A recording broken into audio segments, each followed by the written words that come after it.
Good morning, everyone. You are in the first episode of Riding Shotgun, and we are with South Africa's running darling, Gerda Steyn. Hi, Gerda. How are you this morning, I'm Rox? fine. Now, before we start all the formalities, this feature is powered by Modern Athlete and Eagle Motor City, where you can buy your latest car. We can't say what cars because Gerda has a sponsorship coming up, but trust me, if you're in the market for a new car, they are a one-stop shop with amazing brands and amazing cars. We are driving around in my Zwift today, and I can tell you now that this is the best car I've owned. But enough about cars.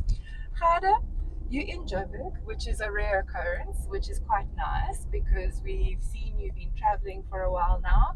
So first of all, how does it feel to be home? It feels awesome. I always love training in Johannesburg. It's my destination of choice when it comes to training in South Africa. Yeah, that Cape Town. Take it. So it's been really good, and I've been fortunate because we've had a really good spring, haven't we? It's not been too upsetting in terms of the weather. It's not been too windy, so it's been really good. It's been a bit cold. A little bit chilly, but for running, it's brilliant. Yeah, for running, it's brilliant. So I thought a lot about this, and I think I want to go a bit off the beaten track of where we would normally go with interviews. So, Gerda, you grew up in Bloemfontein. So, jy's 'n plaasmeisie. Yeah. Vrystaat, yes. Not really Bloemfontein. My little town was called Botawil. Botawil, okay. It's so small, you blink and you miss it. But it exists, and that's where I come from. So, now going to school, were you one of the popular girls? Were you one of the sort of awkward girls? Just tell us a little bit about school life. It was how can I phrase this? I played netball and I didn't play chess, so maybe we can start there. No offense to chess players, but I was very fortunate to have loads and loads of friends. Growing up around other kids and playing with other kids is how I remember my childhood years. I've always been someone who enjoyed being social and trying to find sort of balance in social and also the academic side and the learning side, and then sport also. Sport as a child was not like a huge thing for me. It was just one of the many things that I enjoy doing. Okay, and what was your nickname at school? My nickname I don't think I had a nickname in primary school, but my good friends in high school used to call me Gert. Gert? Yeah. No, you gotta give us the backstory. Why Gert? No, I think it just came from Gerda. Like it was like Gerda, Gertrude, and then Gert. Oh, Gert! Yeah. Yeah, so I think that was my most popular nickname that I had. So do you still have friends that call you Gerts now? Yes, my school friends still call me Gerts, and it also flowed into university a little bit because some of my friends also, we went to the same university, and then sort of it latched on from there. So I do still have friends who call me that. Now, varsity, did you have the normal varsity experience? Were you like party, study, or were you like very good at varsity? I had a very, very good balance. I nailed it.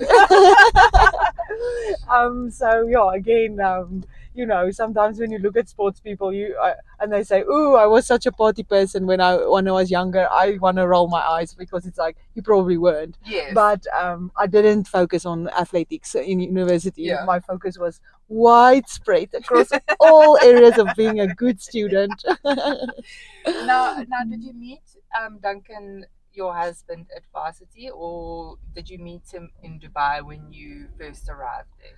I met Duncan in Dubai when I first arrived there, so it was a few years down the line after starting working as a quantity surveyor. I moved abroad and I wanted to make friends, so that's when I met Duncan. Now, you were a relatively small town girl, and then in varsity, obviously your world expanded a bit. But how was it being this South African Macy small town girl going to a big city like Dubai? it was quite the eye-opener. It was quite an experience for me. Moving from my little town to Bloemfontein to go and study was like, that is big city. I don't know how to drive here. I was so nervous. I remember the first day driving there, my parents took me there, and like my heart just wanted to explode because I was so nervous about this big city. And then but I always knew that I would like to live sort of in, well, at that time when I started studying and started deciding what my job's going to be, I thought I would probably like to live in a big city. Yes. Big city being Johannesburg or Pretoria.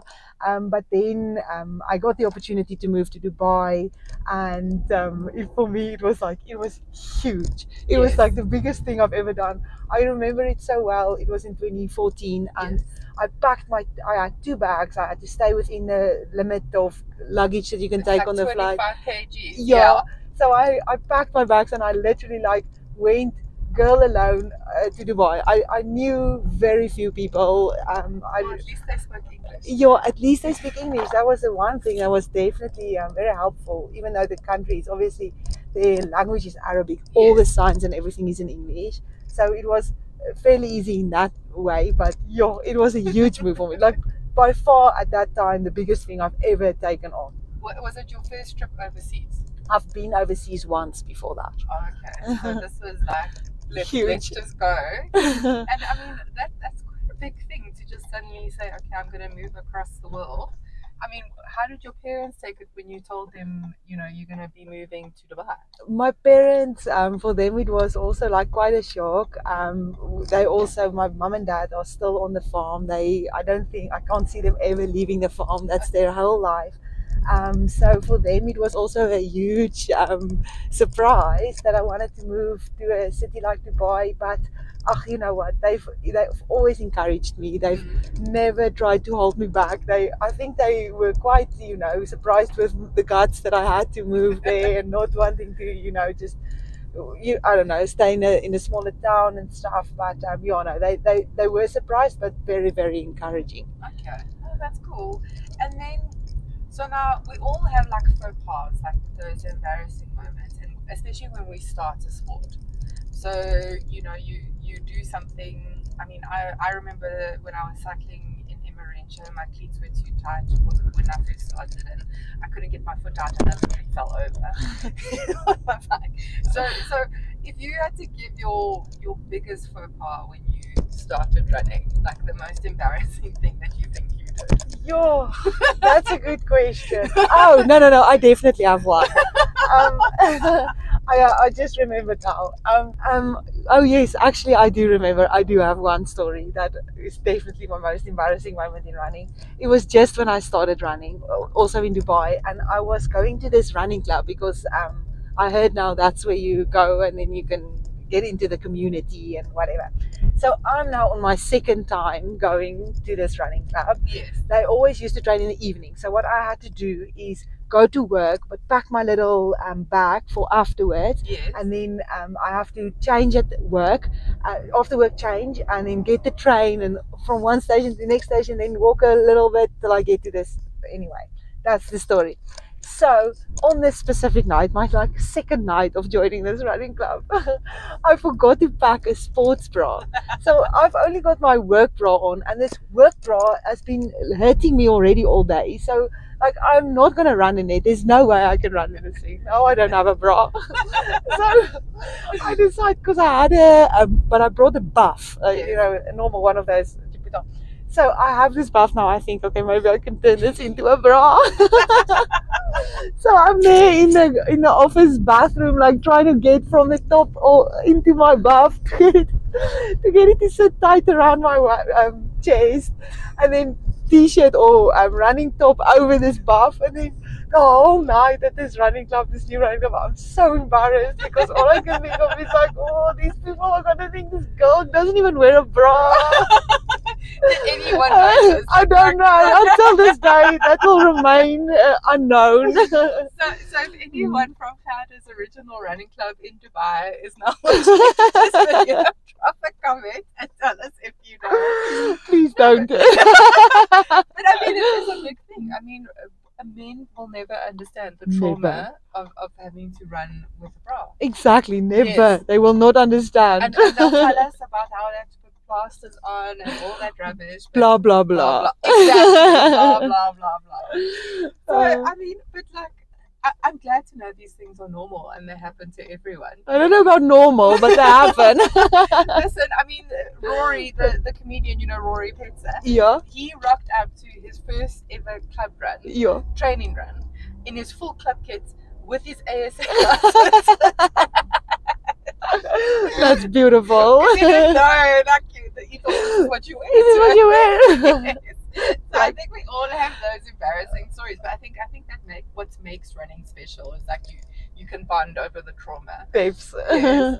So now you're running in Dubai, you with these, and I read up that all of these people are now training for comrades. I mean, you don't just you start big with all these people that are like ultra marathons. Never mind, they start 5, 10K. Kind of starts training against people that are running comrades marathons. Weatherville to Dubai. Beginner runner to ultra marathon.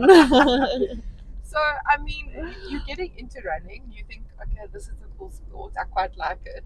When was the moment, personally, that you realized maybe this could be something more? There were a few moments along the way, I would say.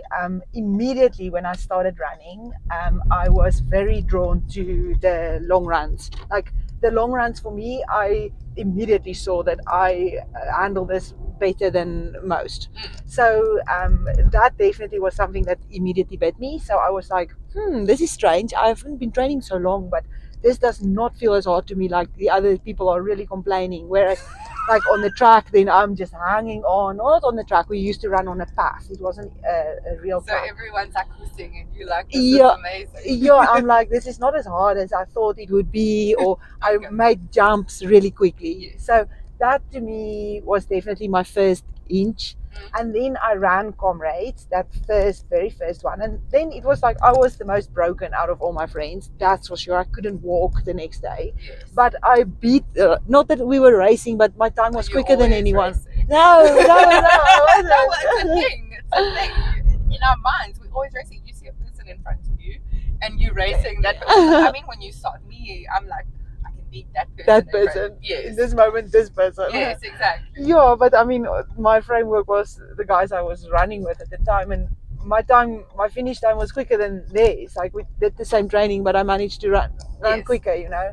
So immediately, also, or that moment, then also I thought, okay, maybe I have a talent, and then the immediately after recovering from that first Comrades, my next goal was to run a marathon under 3 hours. Yes. And then I managed to do it. I did it in October that year, and it was like, oh my word!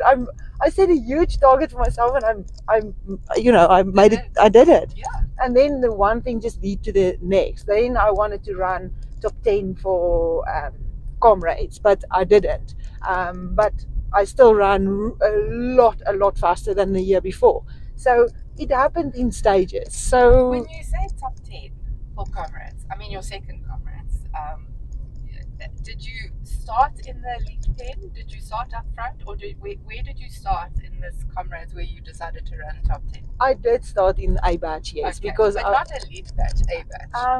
I think maybe I was already I already had an elite batch. Okay. Yeah, I think so. I can't remember specifically now, but I mean, I was in front. I had a good chance. Okay. Okay. So I just want to understand if the realistic. But I mean, already that was like, looking back now, people don't run 8 hours and 19 minutes and then say next year I'm going to run top 10. Like, no. a lot happened in between as well. So there were a lot of improvement just in those 12 months already that made me want to target that. Okay. So a year before I wouldn't have targeted top 10, but I did make huge improvements already in my first year. So it happened in stages, and then even after that, the year after so on my third Comrades, I then wanted to. I wasn't sure I was going to run the race because I was injured, and then I did decide to run the race, and I was fourth. So then it was like, okay, come on, I need to get this real serious about this now. I can make this into I can totally make this my career. So I left my job, focused on mainly on purely on running, focused on running faster on the marathon. Everything then changed, and it still, there was still, even after that decision, still improvements were seen. I was still making jumps, so it was for me like cementing in that I'm making the right decision, that I don't have to go back to my previous job as a quantity surveyor, and that I can still keep trying to pursue getting to an elite level and getting to a level where I can compete against the world's best. I mean, everyone talks about finding their dream job sometime in their life. But I mean, how old were you when you discovered this? You were in your 20s? Yes, 25, 26. 25, 26. And then, I mean, how many years now have you been running? It's been 10 years now. 10 years. And I mean, would you have said, like, if you could go back and tell your childhood self, this is what you would be doing with your life, what do you think your childhood self would say? Not a chance. No way. No way. Like it's not happening. Like, it's a nice thought, but it ain't happening. I'm honest. Like, it was never part of my framework. People ask me, like, who was my running role model when I grew up? I can't say it was someone, because I didn't have a running, like, it wasn't my dream. It wasn't. I get that. It was completely like not in. It was a dream, as in it's a nice thing, it would be amazing. I remember saying, when I remember my own thoughts as a younger me, thinking that it would be amazing to have such an athletic talent that you can make it into a job. Like, I remember thinking about it, but I can't say it was a dream as in, reach for your dream. It wasn't like that at all. So I didn't think that this would ever happen to me, and it happened.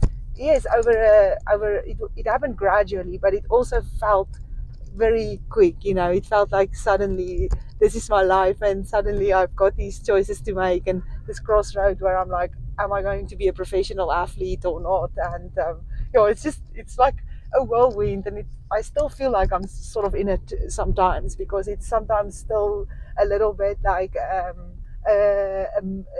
get these moments where I'm like, I get to do this for like my job. This is so cool. Like, this is insane. Sometimes I have these moments, so it's really nice. And does it ever feel overwhelming? I mean, it must be pressure, because you can't walk into a race like Comrades, like Oceans, without people saying, "Oh, but Khaya's going to win it." Yes, there are sometimes. I feel the pressure for sure. You can't not, but I don't think that pressure is something that I've ever really struggled with. Like, since the start of my running, I've almost felt pressure. So it's never not been a part of it. It's, maybe the first year when I ran Comrades, there was really no pressure. But I don't really feel like, yes, I feel the pressure, but I don't feel like it affects me. So it's like, I go to Comrades and to Oceans, and it's like, whoa, okay, yes, she is actually here. Oh my word, she is in good shape, or she's not injured, or she made it here. I know that it's like, I walk into let's say a conference room or something, and it's like, okay, the defending champ is here. Like, okay, cool. Yes. But I still have other races all the time where I'm by no means the person that turns all the heads. Like, I would go to New York Marathon, and it's just like, you almost feel like you're just filling the numbers there, because like you're invisible. Yeah, and yes, I'm part of the elite group, and yes, I'm part of the competitors, but there's other people who all the spotlight is on them, and it does give me a little bit of perspective, and it also gives me a chance to learn from them and see how they handle it and see how they carry themselves. So I feel quite fortunate that I get to have both experiences. It's not always the case for me that whenever I line up for a race, it's like, ooh, harda. So it is nice. There's a balance. Okay, that's cool. And what would you are your own coach, essentially. Yeah. You train yourself. Yeah. And there has been criticism of that. There has been positivity about that. What led you to the decision to decide that this is the best way for you? Rox, there's been quite a few reasons for my decision. I had a coach for a long time, and I think at the time it was right for me. I was so new to running, I was so uneducated about what is required to improve on running. So I had a coach, and it was right at the time. But also throughout the years, I feel like I've learned so much, and I've taken a lot of time to study my own running and my own body, and get a real understanding of why I'm doing certain workouts and the effect of it on my fitness. So it's not as if throughout the years I've just been like following and just do whatever it says on the program. I have really put effort into trying to understand it, and that knowledge has come to it brought me to a point in my career where I felt like I've got the efficient amount of knowledge to take it in my own hands from here. I wanted to change coaches, and I changed for a few months to a new coach, and the change for me was too big. I didn't respond to the training. I didn't particularly enjoy the change. I didn't feel like I needed a change really. I didn't change coaches because I felt a downward spiral in my training. So after that, I decided, you know what? I know what is right for my body. I know what to do. I've had years and years of experience, and I can take it from here. My husband is also very, very involved, and he understands my training as much as I do. He studies it as much as I do.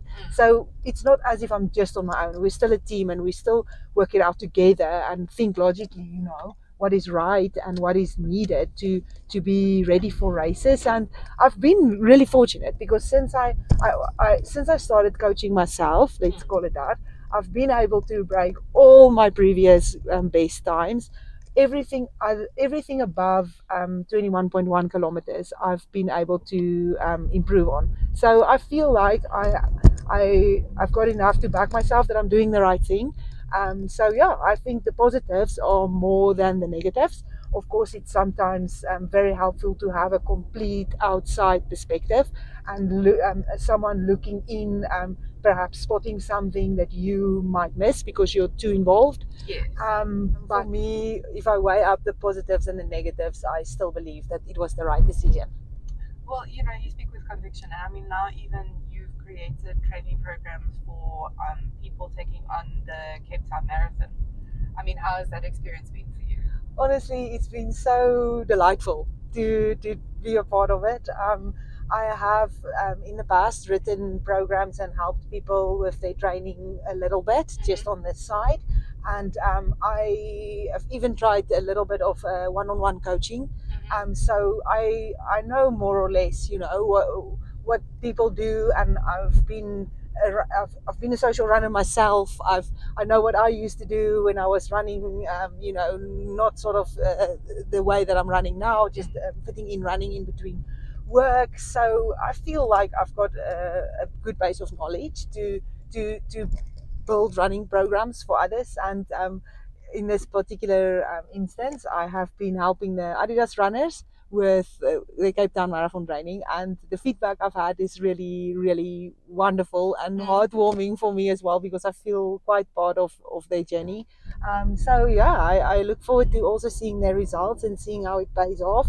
And but for me, it's been really an awesome experience to be a part of it in such a way. I mean, I know as a runner, I can't just sort of, I built all this knowledge. You build for years and years, you build knowledge about running and about training. And then I feel like it's a little bit of a responsibility that I have to carry over the knowledge that I have gained through the years, especially if it is something that's worked. And for me, in my case, I think that it is the way I train. I've managed to stay injury free for such a long time and keep it, balanced in a way that I can compete and perform year on year. So I do feel like it's a little bit of a responsibility that I have to help others and to carry over that knowledge and make it into something valuable for more people than just for me. Well, I mean, you have been the most consistent in terms of injuries. Running injury free. Although you had a little mess up in September now on a training run, Mm. and you were speaking yesterday at the Spa Women's Challenge how hard that's been for you, because I mean it's not something you've had to deal with in running, really, being injured and being on the sidelines. So how did this almost change your perspective? Do you think it gave you a fresh perspective? Do you think it was a good thing that it happened? I mean, it's a minor injury, we know that, but it was a good thing that it happened. Yeah, I mean, I'm still sort of in it now. It's not over. After my race yesterday, it's flared up a little bit again. So it is a brand new learning curve that I'm on right now as we speak. But yeah, I've been very, very fortunate. I had a big injury in the first, well, very, very early on in my running, and I believe still till this day it was just one of those like growing pains that happened, probably a weakness in my body that just came out. But since then, I've not been sidelined due to injury.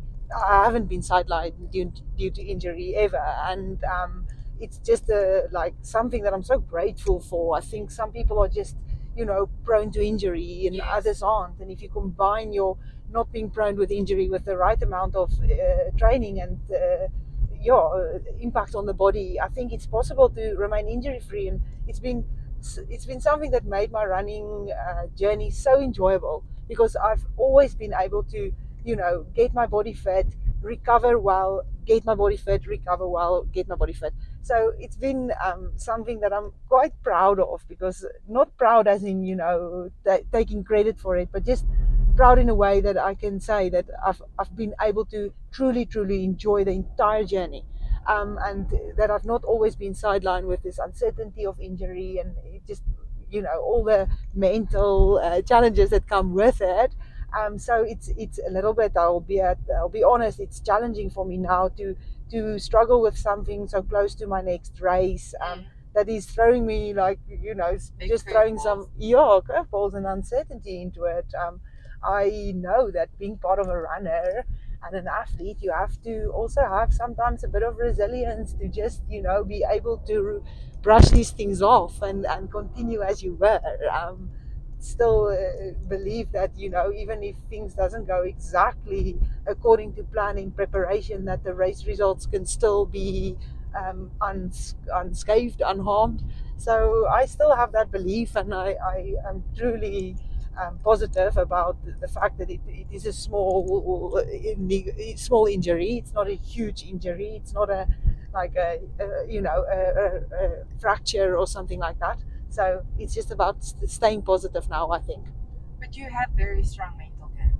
Like if we look at the running, and I honestly believe that at your level, it's like a thing. You have to almost stay out of your head and just go with what's happening in the moment. And like if I watch you running, because this year's comrades, at the end, just looking at your face, I could see that it wasn't your normal Gerda. Like you were battling a bit.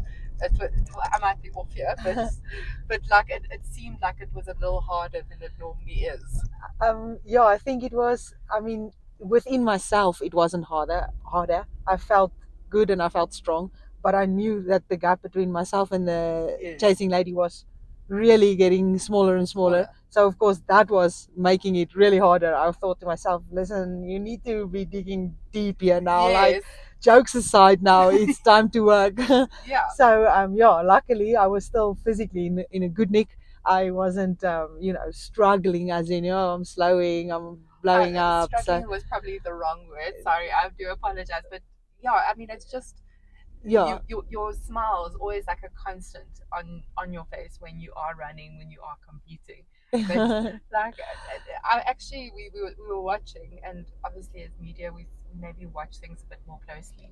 But like I saw that face, and I was like, this is happy Gerda. This is working harder. yeah, I'll tell you, I think I've also been able to get away with it until now, because normally what happens is I run my ultra marathons in South Africa and then go abroad for the marathon. So maybe also in Cape Town this year, people will see a different side of me. I can't always always smile. Yes. It depends on the intensity, but yeah, no, there are moments where it gets really tough, and I know I'm mentally strong. I know that. I know it's one of my big advantages. I know I can push through when it feels like everything is screaming to give up. I've been Yes. in very, very hard situations a lot of times and pushed through. So I know I've got that mental strength that can carry me further than, the body sometimes wants to. And I'll just have to be relying on that. Sure. But I mean, you're inspirational for many people. Does that inspiration? I mean, I watched on the finish line yesterday, and all the people that come up to you and say, "Oh, Gerda, can I have a picture?" And I mean, you never say no. You always say. But does that pressure of being this person that so many people look up to ever like weigh on you, or make you feel like you have to perform better at every race? I mean, I know the Olympics wasn't what you wanted, so does that pressure, get you in those moments where perhaps you didn't have a good race and you didn't have a good day? I mean, I am fully aware that there's a lot of people that look up to me, and it doesn't have to do with me as a person. It's probably, there's someone who's a local girl who looks like all of us. She Yes. doesn't look so different. She just, got light hair and a normal figure, and it can be all of us. It can be my sister, it can be my cousin, it can be my daughter. I think people are just naturally quite they find me relatable, and to me that is definitely some responsibility that I carry also. I am aware of it, and I appreciate it on such a level, like I can't put it in words what that type of support means to me. And yes, sometimes it is like I can get emotional, or I can get disappointed with results, or feel under too much pressure and not 100% ready to perform. And then it might play a little bit on my mind, like, people don't want to see me do badly. But to be honest, it's way more positive than that moment of, oh, what will people think of me now. That type of support, I mean, it is incredible. It's like, it's overwhelmingly incredible to have that type of support. And I mean, it's not just young girls, it's people from all walks of life. Doesn't matter. There's no gender, there's no race, there's no age, there's nothing that, there's not just one type of person who support me. And that to me is so wonderful. Like, that type of support, I can't put it in words. It's an incredible thing to experience. It is something that is like, what would my running be without this? How would I even be able to do it if it was just for me? That's what I often think about when I think about the support, and when I feel like it adds a little bit of pressure. I just think to myself that how much easier is this to be able to do this for so many people other than myself. It just brings a whole new dimension. It brings the depth into my running and into what I do, and it makes the hard days pass by. I don't have to think about it. I don't have to dwell on them. I know that always there's this bigger picture. There's this bigger something that surrounds my little environment that I am in, or the experience that I'm in right now, in this exact rep, or the last rep of a 10 times 1,000 meter on the track might feel horrible and I just want to give up. But there's this bigger something else that hugs it, and that keeps it together, and that makes it, makes me be able to push through that.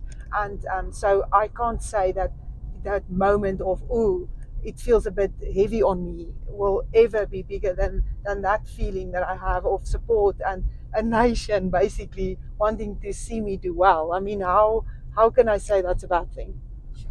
Ek gaan bietjie huil. That was You and me both, maybe. No, we wear mascara, we must hold it. But I mean, I don't have anything to say to that. I think that's beautiful. And I think that's why you're the darling of South Africa, when it comes to road running.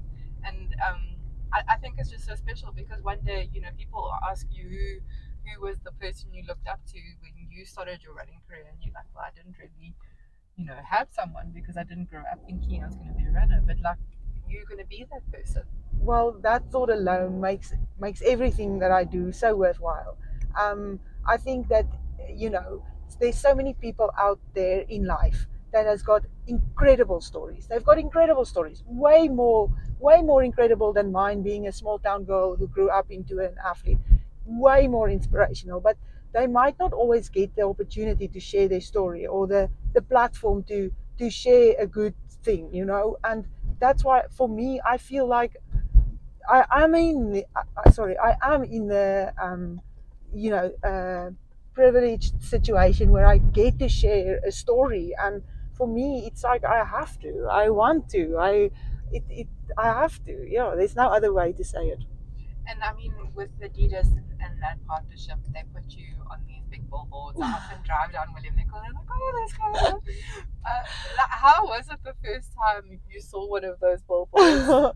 It's crazy sometimes. Also, even now, after all these years, I still have moments where I'm like, oh my word, it's me on that billboard. Like, what has happened to my life? Even Duncan, we had a photo shoot recently where he was also in the shoot, and Yes. he was on the bike next to me. Yes, and I remember that. we were both like, how is this our life? How are we making Adidas ads? But I mean, it's cool. It's cool. It's something that, should happen to more runners and more athletes. Yeah, for sure. But if I had to see myself on a billboard, I think I'd lose my mind.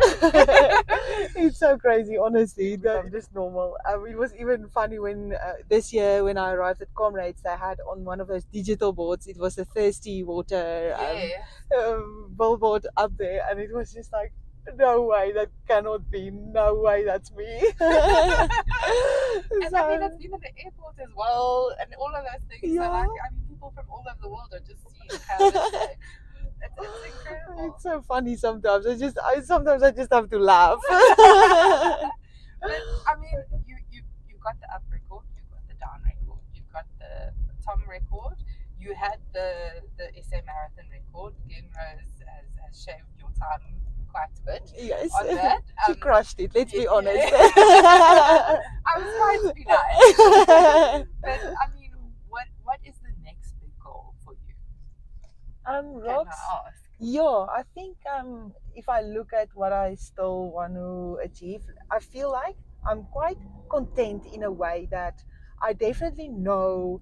I've tried lots of things. I've tried not doing the ultras. I've tried all sorts, and I definitely have a clear knowledge, a clear understanding of what I enjoy and what I don't enjoy, and what I want to achieve and what I don't want to achieve. And for me, I just still want to improve on Comrades and Two Oceans. I still want that. I still have that same drive. I still think I can take time off my previous records. It's what I love to do. I 100% want to still focus on that.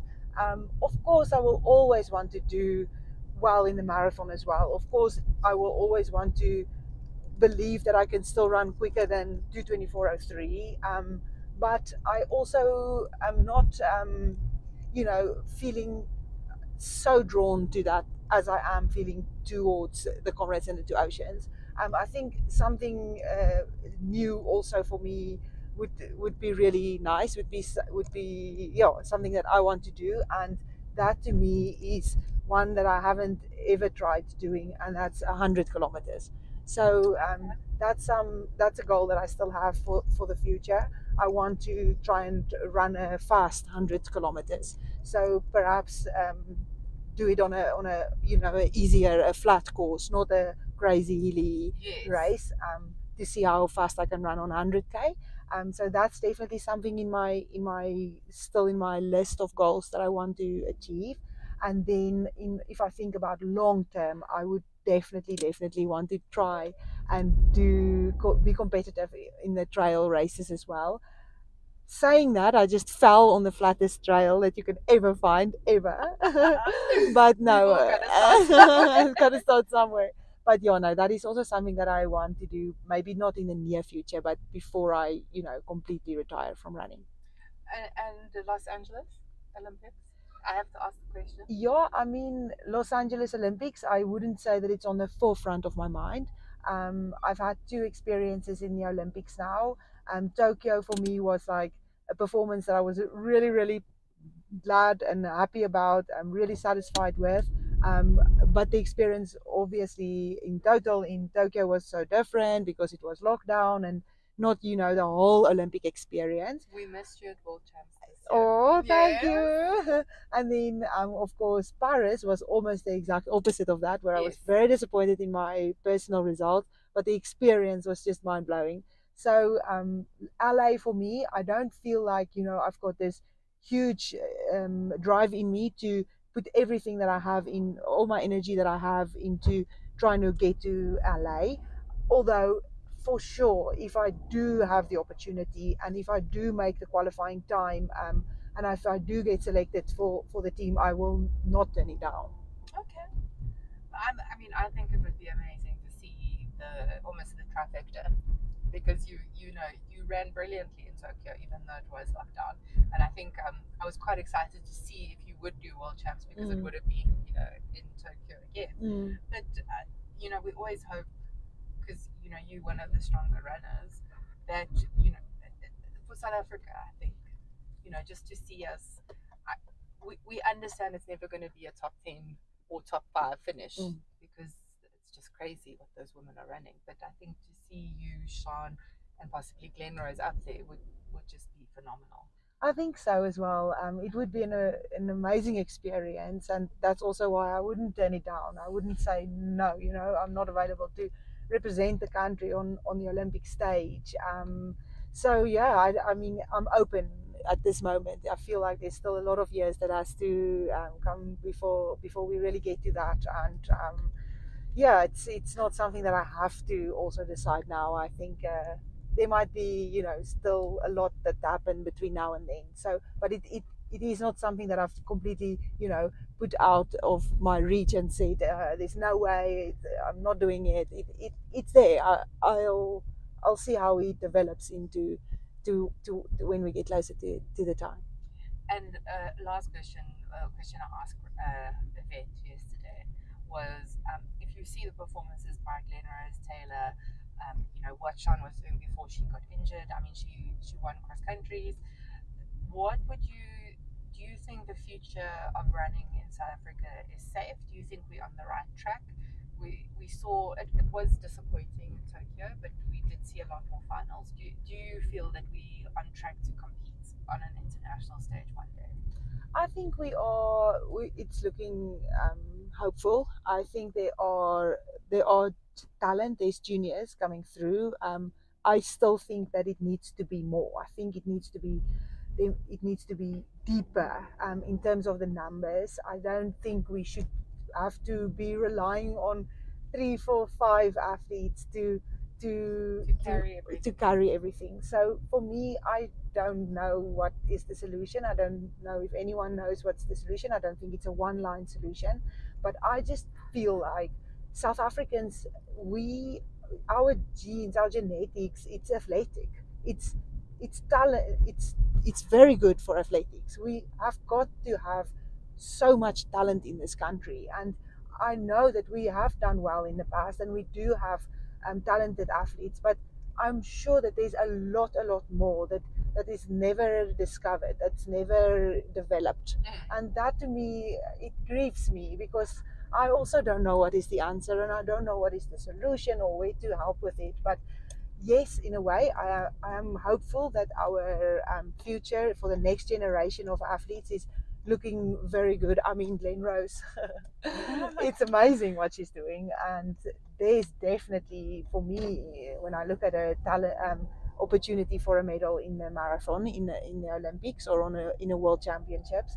So 100% I'm hopeful. The other ladies as well, as you explained, Taylor is breaking records, her own records now. Every race she's so constant, really running low 32s and even breaking 32 for the 10K. So it's all looking, hopeful. But I personally just would have loved to see more depth, more 10 Taylors, 5 Glenroses competing with each other, Mm. pushing each other. Yeah, so that's my opinion.